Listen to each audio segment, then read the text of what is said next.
Hello friends, welcome back. अगर आप हैं बिहार में नियोजित शिक्षक तो आप सभी का बहुत बहुत स्वागत है अभी के इस वीडियो में हम लोग बात कर रहे हैं कि किस तरह से आप सभी का अवकाश तालिका या फिर छुट्टी लिस्ट की आड़ में यहाँ पे आप सभी जितने भी नियोजित शिक्षक हैं उन सभी का नियमावली में यहाँ पे बदलाव हो चुका है। नियमावली में बहुत सारे बदलाव कर दिए गए हैं और आप लोग को यहाँ पे इसकी जानकारी भी नहीं लगी। तो चलिए हम लोग यहाँ पे इस वीडियो में सारा कुछ डिस्कशन करने वाले हैं, तो आप लोग इस वीडियो को लास्ट तक देखिए और सारा कुछ जो भी इसमें से जो भी सुधार हुआ है उसको आप लोग जानिए। यह आप लोगों के लिए काफ़ी महत्वपूर्ण वीडियो है, तो आप लोग इस वीडियो को अंत तक ज़रूर देखिए। तो चलिए शुरू कर लेते हैं इस वीडियो को और आपको एक एक चीज़ कर के यहाँ पे समझाते हैं। तो बिहार में अगर बात करिएगा कि नियोजित शिक्षकों को राज्यकर्मी बनाने की बात 15 अगस्त के दिन माननीय मुख्यमंत्री जी के द्वारा गांधी मैदान से किया गया था। जब झंडोत्तोलन किया जा रहा था तो उस समय जो है उनके द्वारा यह संकेत दिया गया था कि जब बीपीएससी TRE 1 यानी कि बीपीएससी का जो पहला फेज की जो बहाली है वो पूरा हो जाता है, उसके बाद फिर जितने भी नियोजित शिक्षक हैं उन सभी को वो राज्यकर्मी करेंगे। और उसके बाद जो है उन्होंने 26 अगस्त को भी यही बात दोहराई। और फिर आगे चल कर के जो है आप लोग के लिए जो सितंबर की अगर बात करिएगा तो अक्टूबर माह में फिर आप लोग का जो है यहाँ पे बात आगे आया और आप सभी जितने भी नियोजित शिक्षक हैं उन सभी का जो अगर बात करिएगा तो वहाँ पे उन सभी के लिए यहाँ पे एक बैठक आयोजित की गई। और यहाँ पे बैठक जो आयोजित किया गया था उसके बाद वहाँ पे उसमें बहुत सारी जानकारी निकल कर के आई थी और फिर यहाँ पे उसमें नियोजित शिक्षकों को राज्यकर्मी बनाने की बातें हुई। उसके बाद फिर जो है यहाँ पे आगे चला और बात आ गई आप लोग का अक्टूबर महीने में 11 तारीख को। तो 11 तारीख को आप सभी के लिए एक नियमावली लाया गया जिसका नाम रखा गया विशिष्ट शिक्षक नियमावली। और उस नियमावली में यहाँ पे बताया गया कि जितने भी नियोजित शिक्षक हैं उन सभी का नया नाम होने वाला है विशिष्ट शिक्षक, और साथ ही साथ उन सभी को परीक्षा देना होगा। उस परीक्षा में अगर बात करिएगा तो 3 बार में अगर वो पास करते हैं तो ठीक है, जॉब में बने रहेंगे। अगर 3 बार में भी अगर वो पास नहीं कर पाते हैं तो उनको जॉब से निकाल दिया जाएगा। तो ये महत्वपूर्ण चीज़ थी। उसके बाद फिर उसमें एक और चीज़ था कि जितने भी शिक्षक हैं उन सभी का एक ही कैडर हो जाएगा, यानी कि सभी जिला कैडर के हो जाएंगे। और ये उनको जो छोटी छोटी यहाँ पे नियोजन इकाई है उनसे यहाँ पे उनको मुक्ति मिलने वाली है और इन जो है नियोजन इकाइयों का अस्तित्व आगे चल करके उसको समाप्त कर दिया जाएगा। अब जो है यहाँ पे उसके बाद फिर आगे प्रक्रिया बढ़ा और उसके बाद उस पर जो है बिहार में अगर बात करिएगा तो उस समय शिक्षा विभाग के द्वारा ये भी बात कहा गया था कि अगर इस पर अगर आप लोग को कोई भी आपत्ति है तो आप लोग जो है 1 सप्ताह के भीतर भीतर अपना अपना जो है यहाँ पे आपत्ति भेज सकते हैं। उनके द्वारा मेल आईडी जारी किया गया था जिस पे यहाँ पे लाखों की संख्या में अनियोजित शिक्षकों के द्वारा मेल भेजा गया। और उस मेल का अगर बात करिएगा तो संख्या जो है लगभग 1.5 लाख 1 लाख से अधिक और 1.5 लाख के आसपास जो है यहाँ पे मेल जो है यहाँ पे भेजा गया। और उस मेल की अगर बात करिएगा तो उसकी जांच पड़ताल हुई, उसमें क्या क्या चीज़ यहाँ पे भेजा गया है। तो उसमें सबसे ज़्यादा अगर बात करिएगा तो जिस चीज़ की चर्चा थी वो थी कि यहाँ पे बिना शर्त शिक्षकों को राज्यकर्मी का दर्जा दिया जाए। और ये 3 बार में जो परीक्षा पास करने की अगर बात है तो यहाँ पे इसको हटाया जाए, साथ ही साथ विशिष्ट शिक्षक नाम हटाया जाए। और जितने भी नियोजित शिक्षक हैं उन सभी का अगर बात करिएगा तो ये सभी प्रमुख मांगे थी। साथ ही साथ ऐच्छिक स्थानांतरण था। उसके बाद एक ही कैडर में रखने की बात थी जिसमें बीपीएससी शिक्षक और नियोजित शिक्षक दोनों ही आ जाए।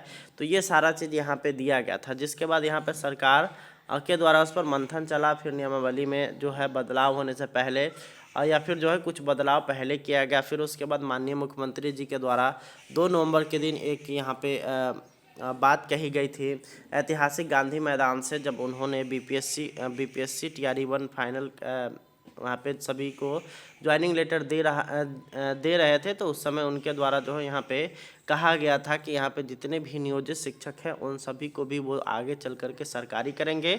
और सरकारी करने के लिए यहाँ पे उन सभी को एक परीक्षा उनको गुजरना पड़ेगा, उस परीक्षा को देना पड़ेगा। जिस परीक्षा का नाम उन्होंने जिस परीक्षा का जो है यहाँ पे पिछले नियमावली में जिक्र था जिसका नाम था सक्षमता परीक्षा, तो उसी को आगे मान करके इसको बढ़ाया गया था। ठीक है। उसके बाद फिर जो हुआ क्या कि यहाँ पे 22 नवंबर का दिन आया और उस दिन बिहार में कैबिनेट की बैठक थी।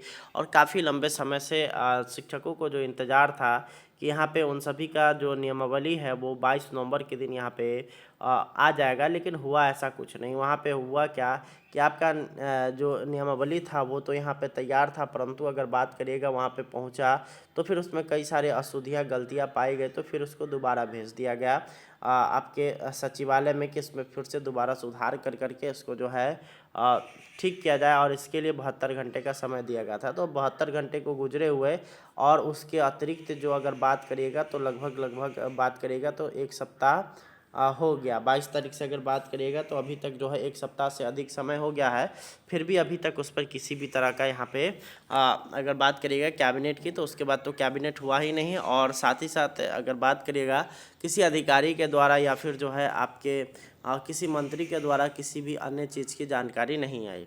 लेकिन बीच में यहाँ पे 2-3 लेटर जारी होता है जिसमें फिर से शिक्षा विभाग में तहलका मच जाता है।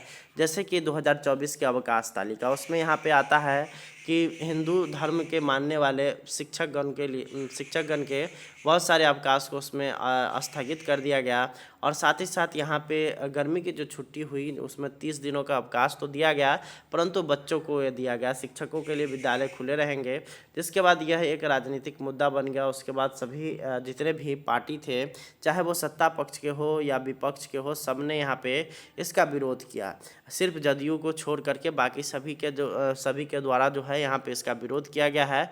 और यहाँ पे आपको बता दें कि लालू यादव जो कि आरजेडी प्रमुख है, उनके द्वारा भी इसका विरोध किया गया है और उनके द्वारा भी इसके विषय में कहा गया है कि के पाठक को जल्द से जल्द हटाया जाए। उनके ऑफिशियल यहाँ पे अगर देखिएगा उनका जो ट्विटर हैंडल है उससे वो ट्वीट किया गया था।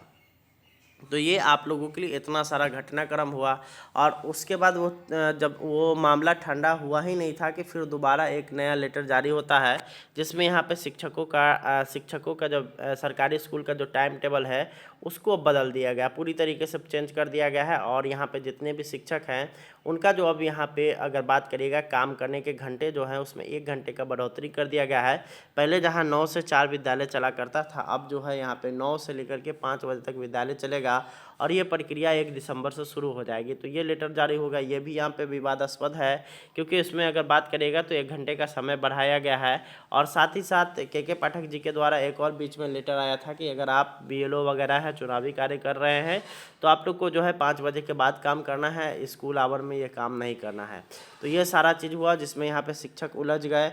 और साथ में एक और बीच में एक दिन और यहाँ पे लेटर निकला क्या कि अब कोई भी शिक्षक संगठन से कोई भी शिक्षक नहीं जुड़ेंगे, और अगर वो जुड़ते हैं तो उनके जो है उनके ऊपर यहाँ पे जोरदार कार्रवाई की जाएगी और उसके लिए वो खुद जिम्मेवार होंगे। तो ये यहाँ पे इतने सारे चीज़ें होंगे जिसमें यहाँ पे शिक्षक पूरी तरीके से उलझ गया। अब यहाँ पे नियमावली में जो हो गया कि अब यहाँ पे इस मौका में यहाँ पे आप लोग का नियमावली को दबा लिया गया है और यहाँ पे बहुत सारे उसमें बदलाव होने वाले हैं, जिसमें यहाँ पे आप लोग का जो प्रमुख बदलाव हुआ है वो अब आप लोग के लिए है कि आप लोग ना विशिष्ट शिक्षक कहलाएंगे और ना ही विद्यालय अध्यापक यानी कि बीपीएससी के समान, बल्कि आप लोग को अलग से नाम दे दिया गया है शिक्षक। और इसका जिक्र जो है यहाँ पे नई जो आपका आप लोग का जो यहाँ पे अवकाश तालिका आया है उसमें भी आप लोग का जिक्र है, शिक्षक आप लोग का नाम दिया गया है। ठीक है, तो वो आप लोग जो भी नियोजित शिक्षक है वो आने वाले समय में शिक्षक कहलाएंगे।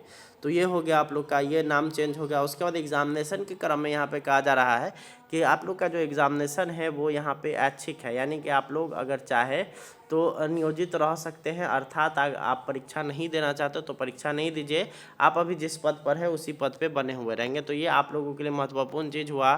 साथ ही साथ आप लोग का बीपीएससी से बहाल शिक्षकों की तरह ही कैडर जिला होगा और आप लोग को जो है पे प्रोटेक्शन और साथ ही साथ सेवा निरंतरता दोनों का लाभ मिलने वाला है। तो जिससे आप लोग जो फ्रेश न्यू बहाली हुई है बीपीएससी से, उससे आप लोग सीनियर होने वाले हैं।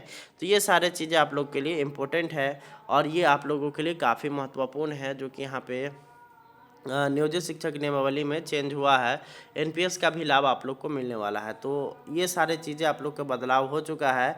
तो उम्मीद करते हैं आप लोग से कि मिलेंगे नेक्स्ट वीडियो में, और आप लोग इस वीडियो को शेयर करिएगा। Thanks for watching.